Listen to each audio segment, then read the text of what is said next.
9, 23? Okay.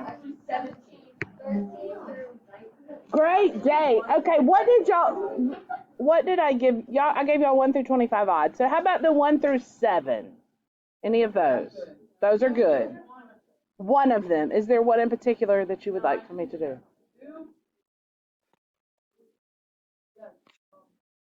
5. I don't know about you. I'm feeling 22. Okay, so but how old is she? Is she 30?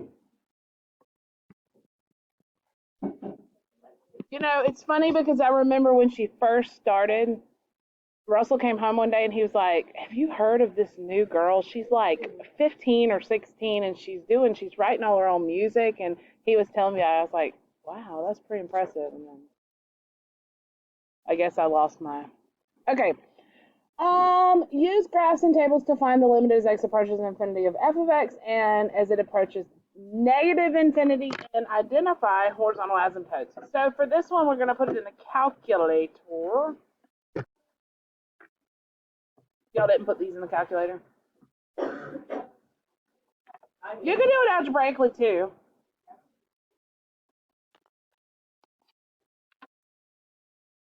I didn't give you any that you had to do algebraically?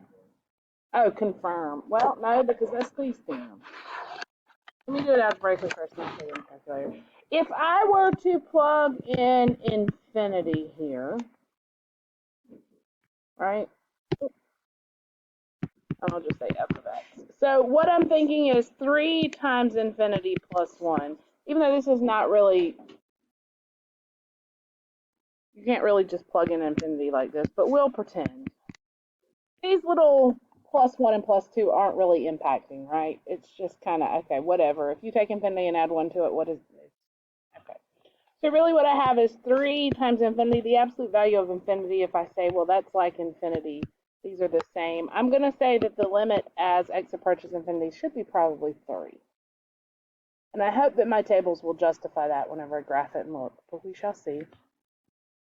You see what I'm doing? I'm kind of using the same properties as I go through, but it's infinity, so it's a little bit different. Now if I change it to negative infinity, negative, negative, negative, the only thing that's going to change is here, making that a negative 3. Because the absolute value of negative infinity is obviously positive infinity. So I'm thinking that I should have horizontal asymptotes at y equals plus and minus 3. So let's graph it and see. It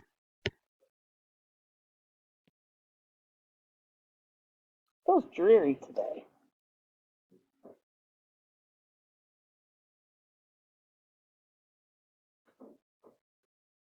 All right, 3x plus 1 divided by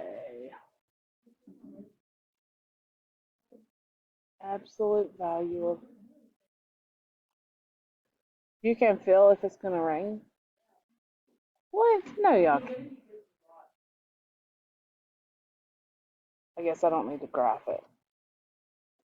Well, I can graph it. Let's graph it more. You can feel it in your ankle.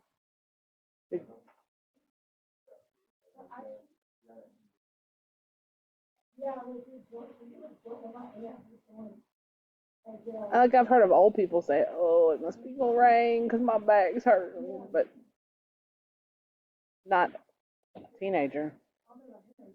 I'm gonna zoom out a little bit here.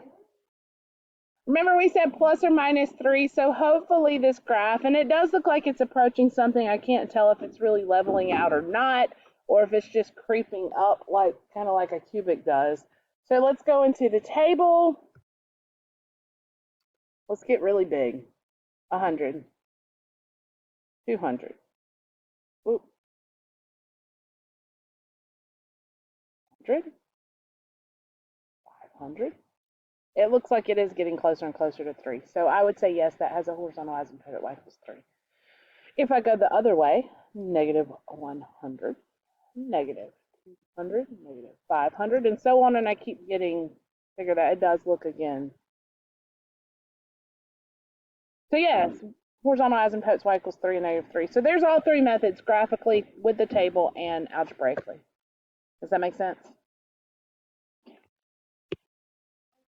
Yes, ma'am. Like number one. So for number one, if I've got the limit as x goes to infinity of the cosine of 1 over x. Well, remember, I always want to try to plug in if I can. So this is really, if I'm thinking about the limit, if I'm thinking about plugging in, I'm sorry, the cosine of 1 over infinity, which I can't really do, but 1 over infinity will always go to what? 0. Well, what's the cosine of 0? So hopefully that's 1, and I have a horizontal asymptote at y equals 1.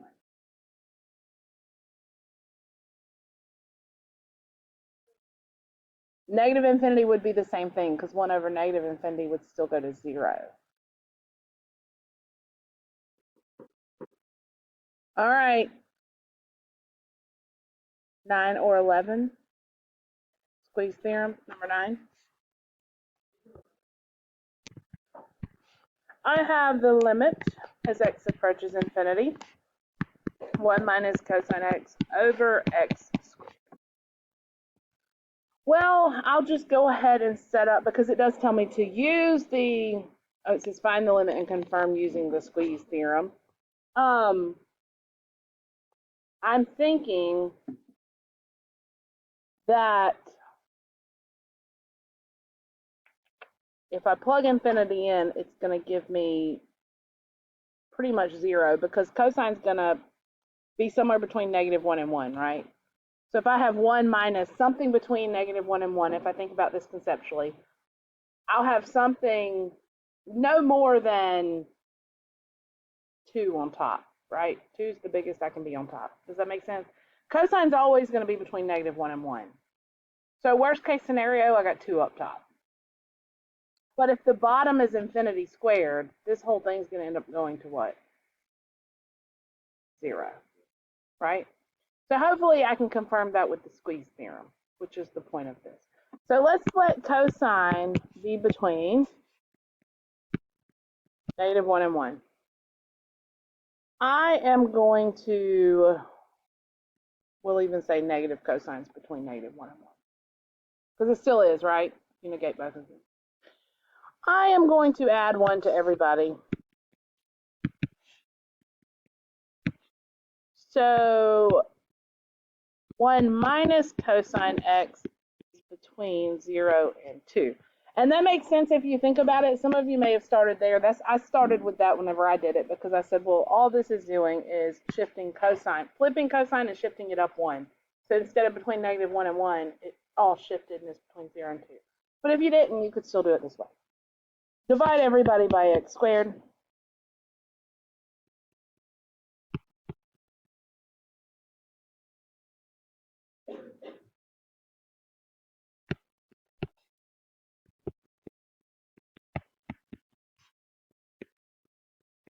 Now if I take the limit of all of those. So the limit as I go to infinity.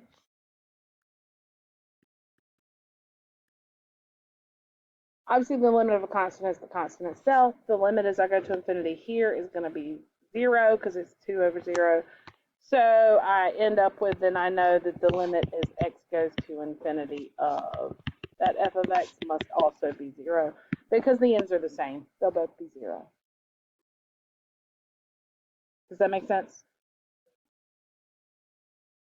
To where it's 0? No, it could be, right now it is for us. We'll get to some examples that aren't.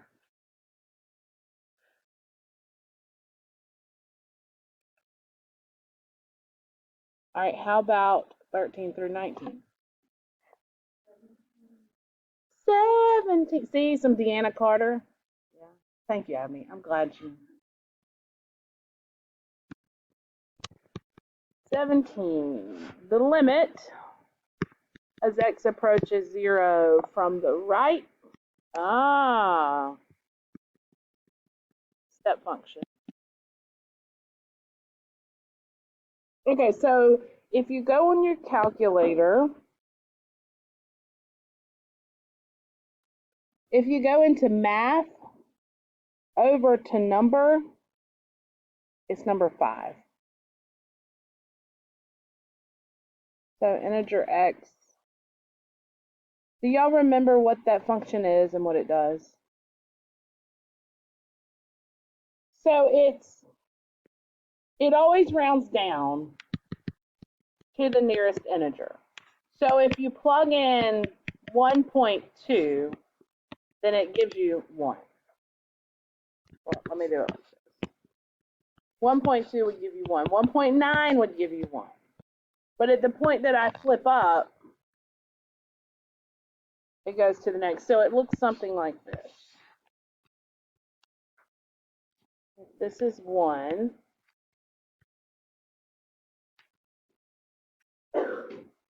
But at the value of 1, it becomes 1. And it flips up. And if this is 2,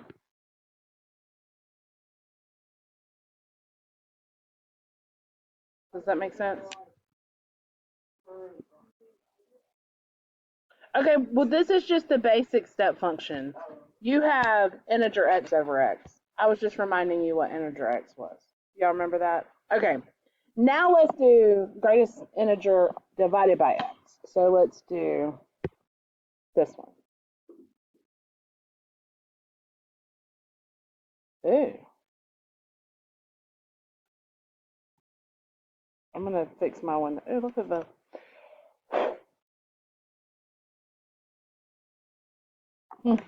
It's dusty. What am I approaching? Here.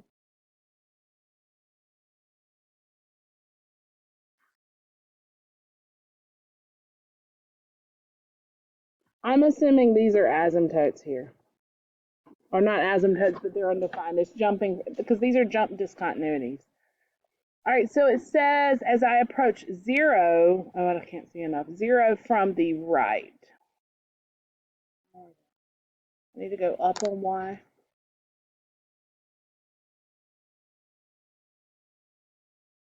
The heck? Oops.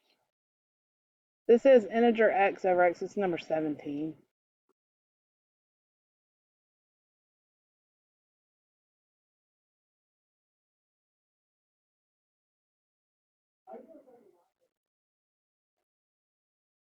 I don't know.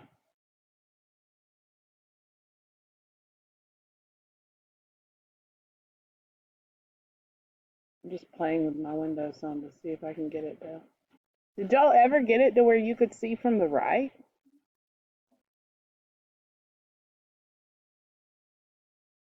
So it hugs the x-axis going up like that? Is that what it does? I mean the y-axis.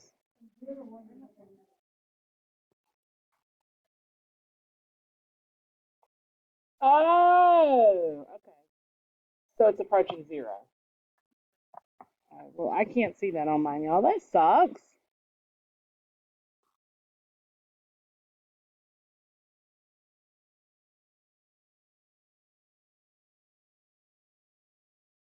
So there's a line here.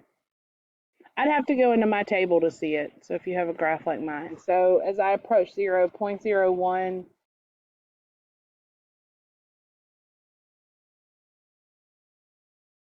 Well, that's because that, you see what I'm saying? That line's there. So it's approaching 0 from the right. Does that make sense? Sorry, that took me a bit. When I got into my table, I'd have seen it. You just can't be 0 itself. Why can't you be 0 itself? Divided by 0. There's a little hole there. A little hole. All right, what else?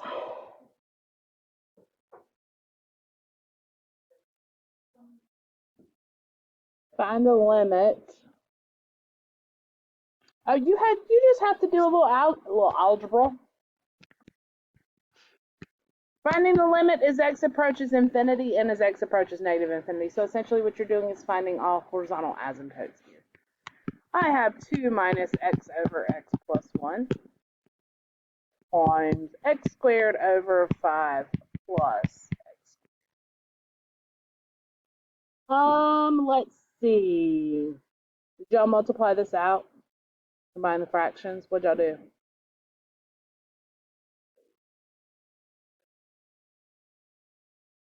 Because you were going to infinity?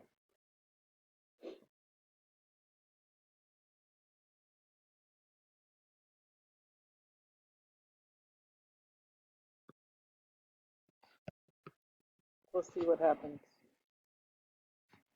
2 minus infinity over infinity plus 1 times infinity squared over 5 plus infinity squared.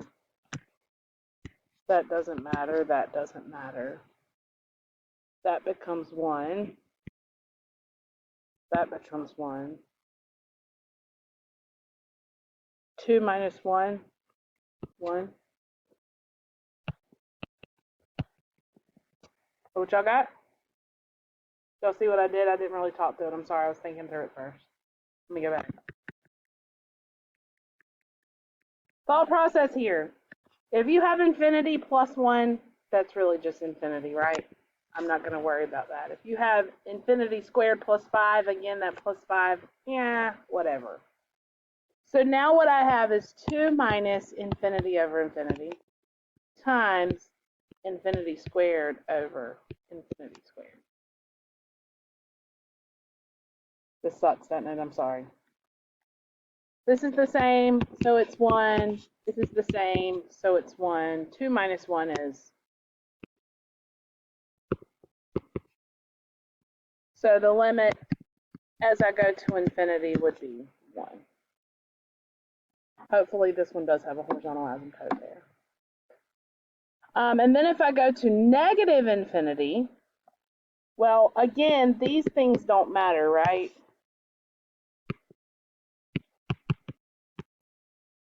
So negative divided by a negative is a positive. That's still going to be 1. Again, same thing. It's still going to be positive. I'm still going to have the same thing, y equals 1, going either way. Does that make sense?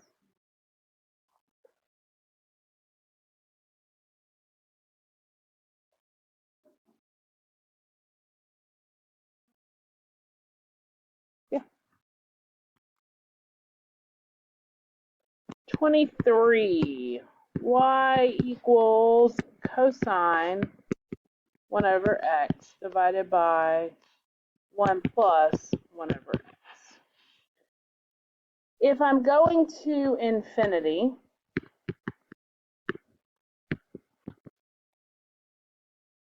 cosine of 1 over infinity divided by 1 plus 1 over infinity. Anytime I see a 1 over infinity, I'm just going to 0 with those. So it's cosine 0 over 1, which is, what's the cosine of 0? 1. So it's 1 over 1, which is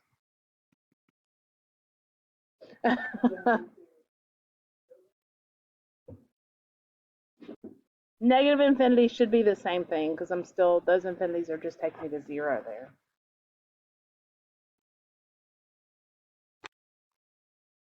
Did y'all see the solutions, by the way? Were they right? Okay, good. Okay, so some of the ways they do stuff is like around their elbow to get to their butt. Yeah, that's what it was. It was like multiplying it out. Which I started to do that, and then I was like, you know what? We don't have to do all that. We can just plug in there. And then you said 25. So for 25, I would split that up, and here's the reason. All right, I've got y equals cosine x minus, remember, I want to try, I'm going to try substitution until substitution doesn't work, and then I need to try something else. So if I do substitution here, I end up with cosine of infinity minus 2 times infinity cubed over infinity cubed, and I'm looking at that going, I don't really know, right? I mean, how do you do cosine infinity? But if I split this up into two separate fractions, cosine infinity over infinity cubed minus 2 infinity cubed over infinity cubed. Well, remember, that might be infinity, but cosine's always oscillating between what two values? -1 and 1, right? No matter what I plug into it. So I'm going to say that if I'm dividing by infinity cubed, anything between -1 and 1, this is going to what? 0. Minus, well, look, those cancel out.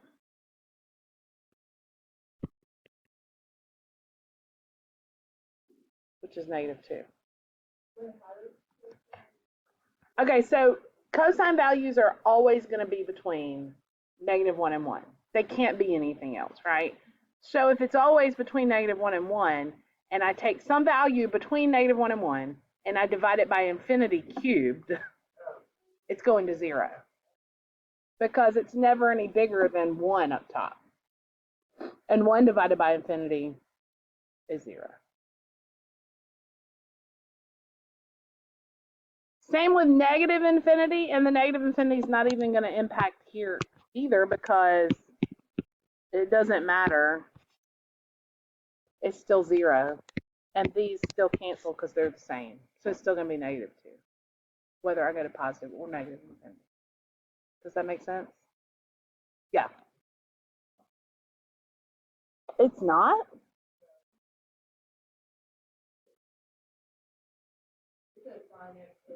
Oh. Because the solutions I have are from the old book, and not so they must have changed this problem. Well, what's the old problem? Because we can work that one too. It'll be fun.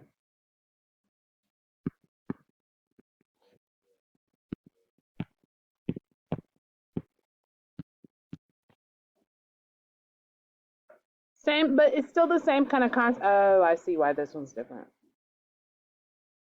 Limit as x goes to infinity of y. So if I plug in, I've got sine infinity over 2 infinity squared plus infinity. It still should go to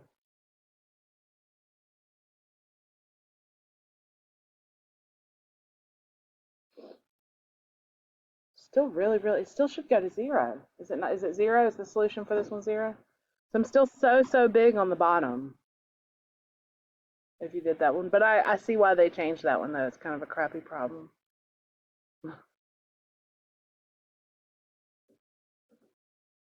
Anything else? I think that was all y'all had, right? We just did them all. Okay. Y'all need a break in between? Okay, take a break. With infinity, but essentially what we spent the day doing yesterday was finding what?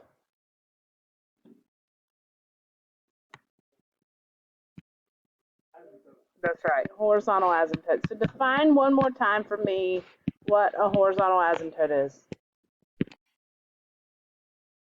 With using limits. Okay, so now define it with limits. How do you know you have a horizontal asymptote? If you find the limit as x goes to positive or negative infinity equals a constant, that's right. This constant is a horizontal asymptote, right? Are we all good there? So if I said, hey, here's a function, find all horizontal asymptotes, you would know that what you need to do is first find the limit as you approach infinity, and then find the limit as you approach negative infinity. Yes, this is more limits. Sorry. Limits with infinity. Again.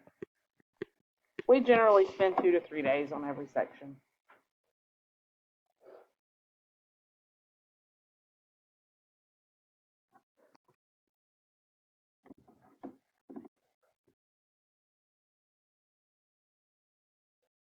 So today we're going to talk about, can you guess?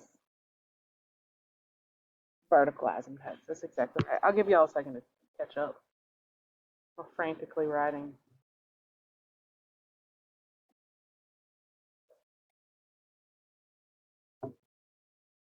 Y'all have big weekend plans?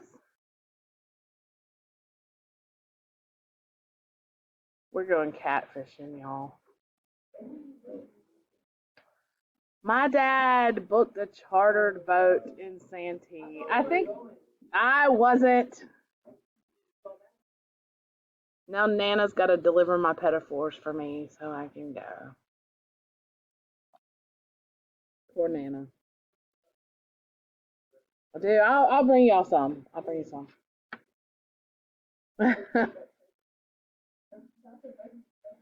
I save them so every time I have some that are messed up or extras or anything, I throw them in the freezer, and then whenever I have enough to fill up a box, I give them away. So they're not as fresh as good as ones you order, but they're still good. Yeah. All right, let's talk about vertical asymptotes.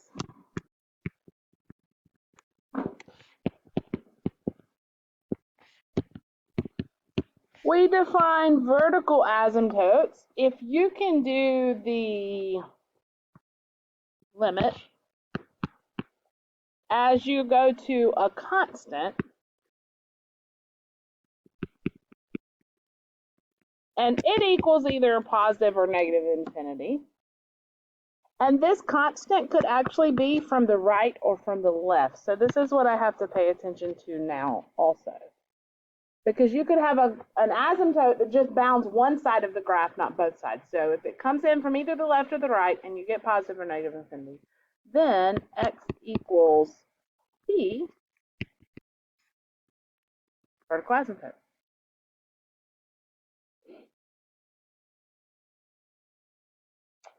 Well, let's look at one then, shall we? I know. I bumped it up a little bit. Are you hot? You can go bump it back down a little bit. It's a little stuffy. Are y'all stuffy? I might deal with it for 27 minutes. Y'all will be okay. Are you comfortable? That's what I'm saying. All right. Let's look at, oh, look at there.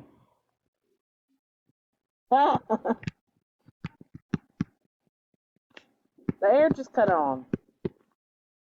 Are you warm? Oh, you're fixing to wrap up more. All right. So 32 asks us to find the vertical asymptotes of the graph and describe the behavior to the left and right of each graph. So as I look at this, secant x, do y'all remember what that looks like? 1 over cosine, you're exactly right. So it's going to have an asymptote where? Everywhere that cosine is what? 0. Because really this is 1 over cosine. So I should have vertical asymptotes everywhere cosine x equals 0. Well, let's think about it. Here's pi over 2, pi,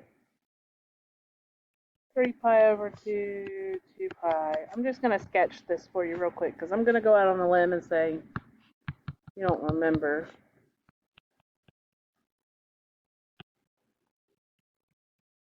Tell me where on the unit circle, circling through the whole thing, where is cosine 0? Where is cosine 0? Where does cosine, what radian measure is cosine 0? Pi over 2, 90 degrees. That's exactly right. Pi over 2. Where else? 3 pi over 2. Negative pi over 2. And then, of course,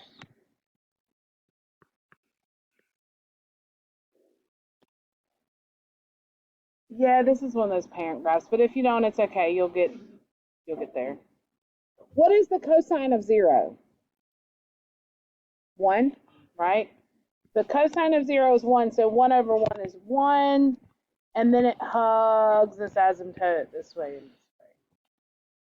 And then you can kind of pick up the pattern. Do y'all remember this? Don't think we did this? Or you do think we did? We didn't graph the inverses in pre-cal?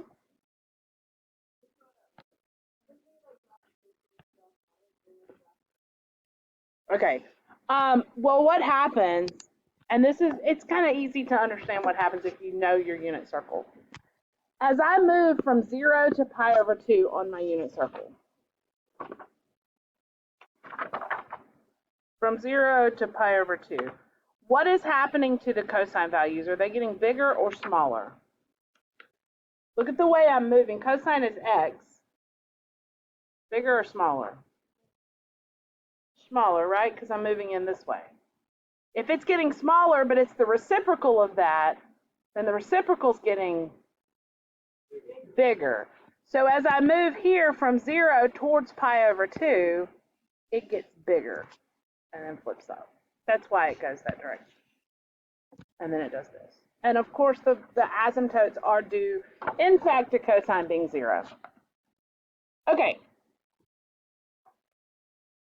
Tell me how I could describe all of the vertical asymptotes on here in terms of an equation. X equals what? You're saying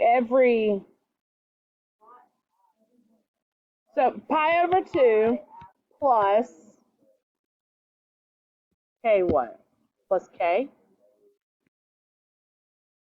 So pi over 2 plus 2 is an asymptote times k pi.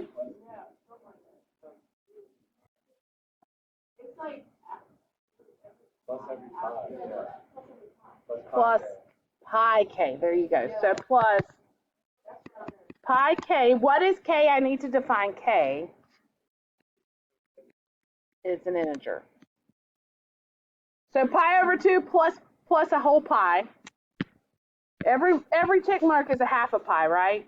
So every 2 tick marks is a whole pi. So what you're saying is I can add any number of whole pies and I'll be back at an asymptote. Y'all good with that?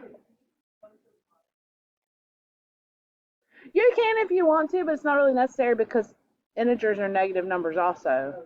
So you could put a -1 in for k and it'd be subtracting it.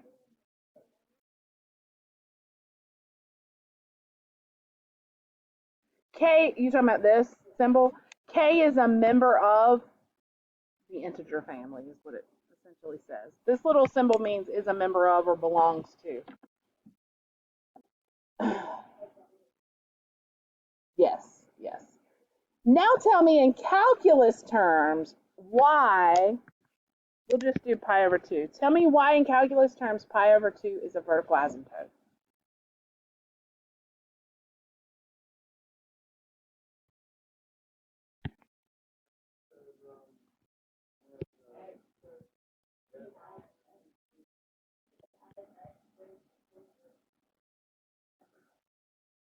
From the right, I need to specify the side, right? Because look, it's different. From the left or from the right is different. The limit is x approaches pi over 2. You want to do from the right or the left? Doesn't matter to me. The right of f of x. What does that equal?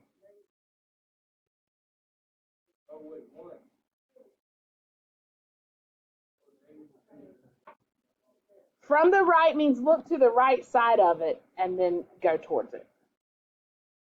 So on the right side of pi over 2, it's negative infinity. This is enough right here to define, therefore, x equals pi over 2 is a vertical asymptote. That's enough. You don't have to show both sides because it doesn't have to approach from both sides. In this case, it does, but it doesn't have to. Of course, the limit as x approaches pi over 2 from the left of f of x would be what? Positive infinity, which also tells me that that's a vertical asymptote there. Does that make sense? Do y'all remember how to do from the left and the right, negative infinity, positive infinity, which side? Okay.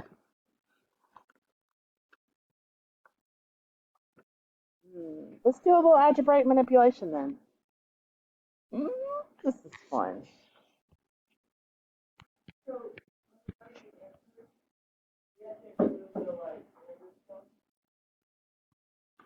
If you're looking for every vertical asymptote, yes.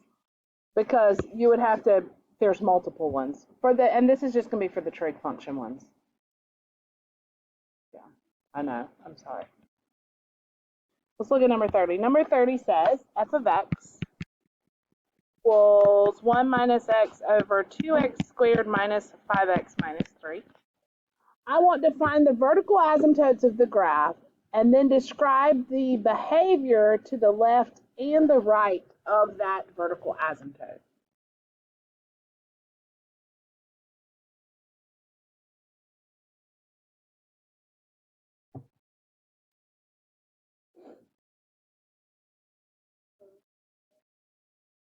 Well, and so this one goes back to pre-cal, right?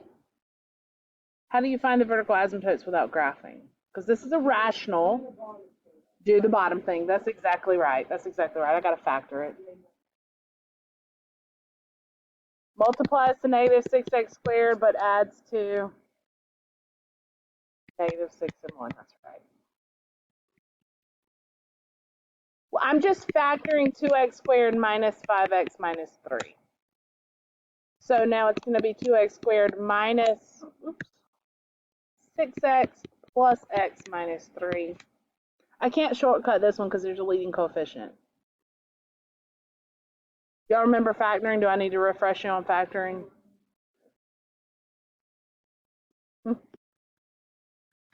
Algebra 2 doesn't believe me when I told them factoring never goes away, and it's always there in every math class you take. I don't either, but it is. It's a struggle. All right, I needed to factor for 2 reasons. Tell me the 2 reasons I need to factor that.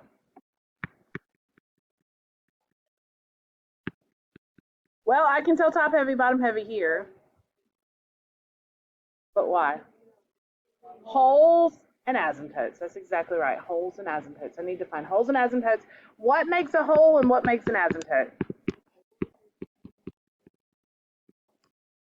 I'm proud of y'all for remembering all that. A hole happens if I can cancel the factor out top and bottom. An asymptote happens if it doesn't cancel but the bottom's 0, right?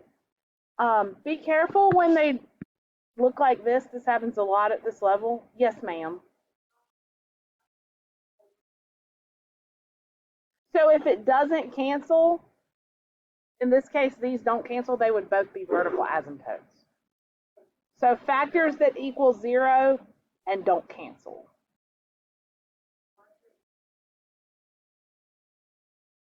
Well, factors that you set the bottom equal to 0. So I would set this one to 0 and this one to 0. I'm looking at places where I'm undefined in my domain. And that's any place the bottom equals 0. Does that make sense? No.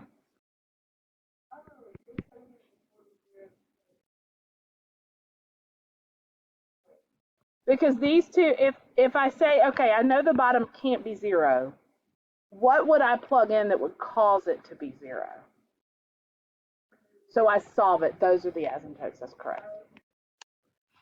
Be careful if your factor up top looks like this, because essentially I could factor out a -1, and that factor could look like that. So if you see x minus 1 in the bottom, it could cancel out, if you see what I'm saying.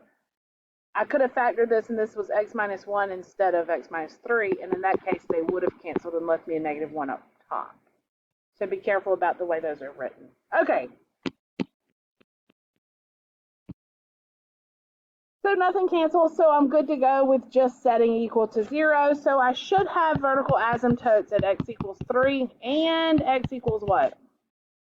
-1/2. If that's true, then as I approach 3 from either the right or the left, and as I approach -1/2 from either the right or the left, I should get infinity.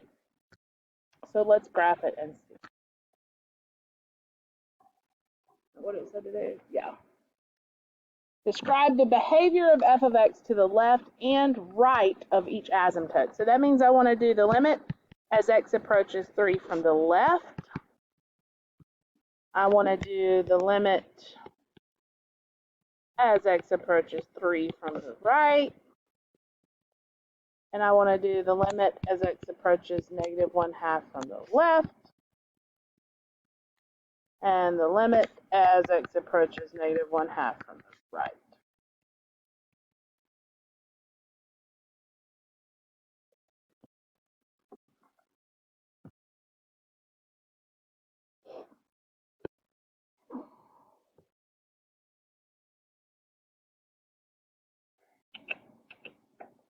One minus x divided by 2x squared minus 5x minus 3.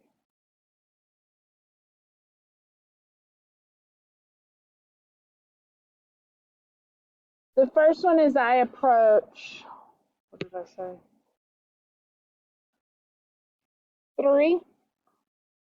So here, right? Your calculator is probably a little easier to see than mine, but this one's coming up and coming down. Because yours is a nicer picture. It doesn't graph the asymptotes like mine. Yours is better. This is what this graph, let me draw what this graph actually looks like. And this is probably what your calculators look like. I know I've got, here's 1/2, -1/2. Here's 3. It kind of does this.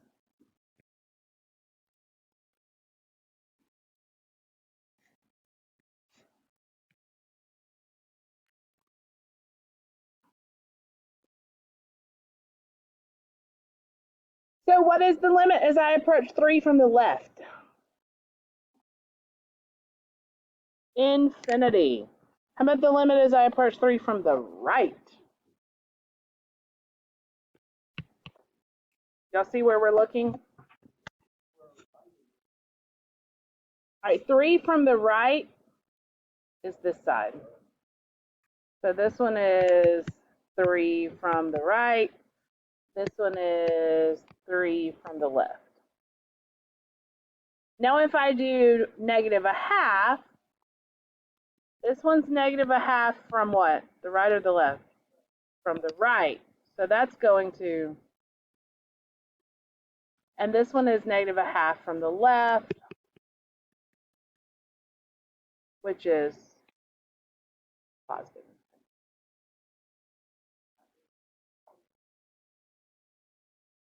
Oh, sorry, I did. I said it right, wrote it right, and then did it wrong there.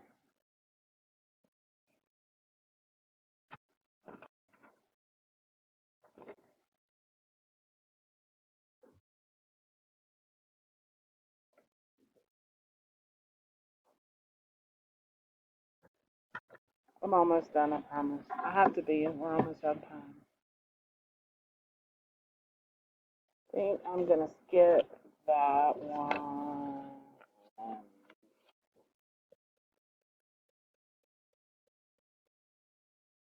I don't think I'm gonna do in behavior model.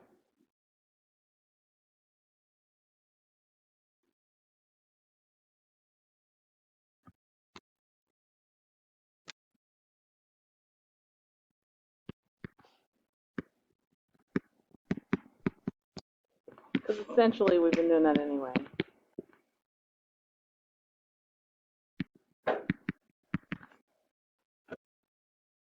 Using calculus and not what we talked about prior to, identify horizontal asymptotes here.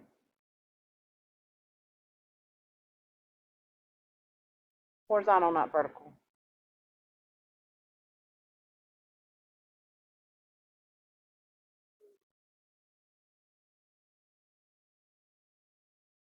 Well, you don't even have to. Horizontal asymptotes. What do you do to find horizontal asymptotes calculus-wise? Horizontal, not vertical. You can find the vertical too, if you want to. What do? Okay, think about calculus terms though. How do I do it with calculus?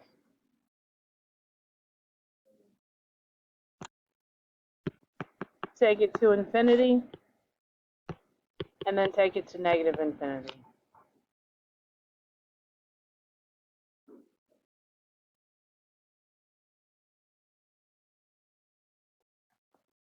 Then we'll check it against our pre-cal ways of thinking.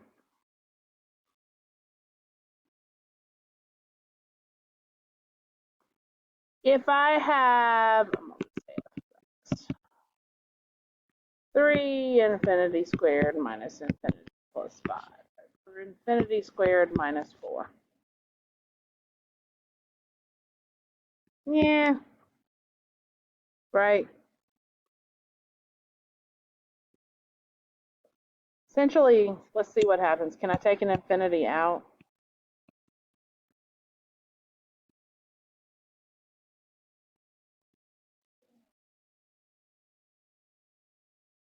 Took out what?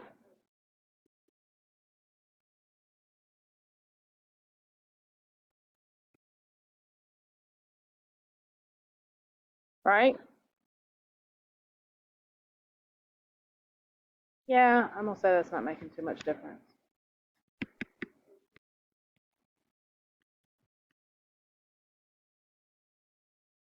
If you use pre-cal notion, top heavy, bottom heavy, same, leading coefficients, 3/1, get the same thing. Isn't that cool? Y'all are not impressed. The what is? It is. Okay, so I said, oh, that's not really impacting infinities, right? And then I factored an infinity out. Yeah. I think I'm going to stop there for Friday. I don't think I'm going to go into too much else right now. Which puts us still one more day talking about infinities on Monday with limit infinities. But that's okay. Yes. It's still 3 because what happens is, well, the infinity squareds would just stay positive, right? And what's going to happen is going to cause that one to be a plus, but we mark that one out anyway, so it's really not going to impact it. Let's do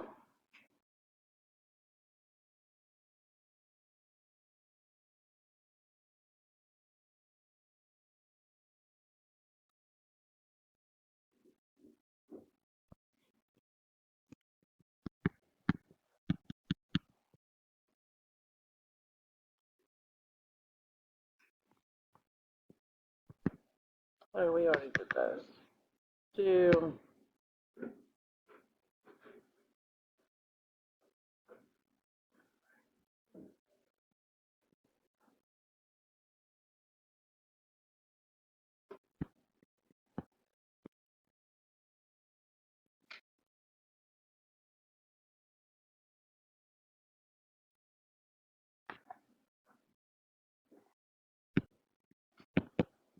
on this set, don't do an end behavior model. Fine. And you can do that either method you want. For the horizontal asymptotes, if it's rational, and they all are rational, if you want to do top heavy, bottom heavy, same, that's okay. I just wanted you to see that it still worked the other way.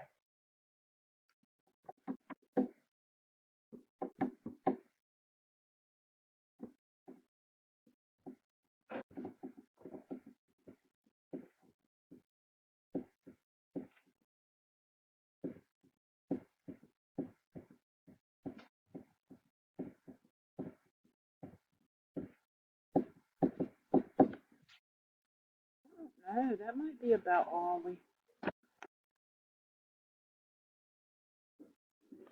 Let's do odds on both of these so I can add some more to it so we can be done with this lesson because I think you can handle it. Let's do 53. And then I'm going to throw these multiple choice in here.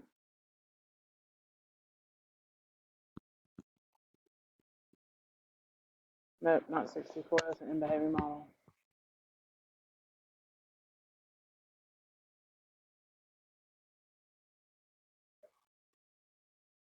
On these, I know that those aren't all odd numbers, yeah.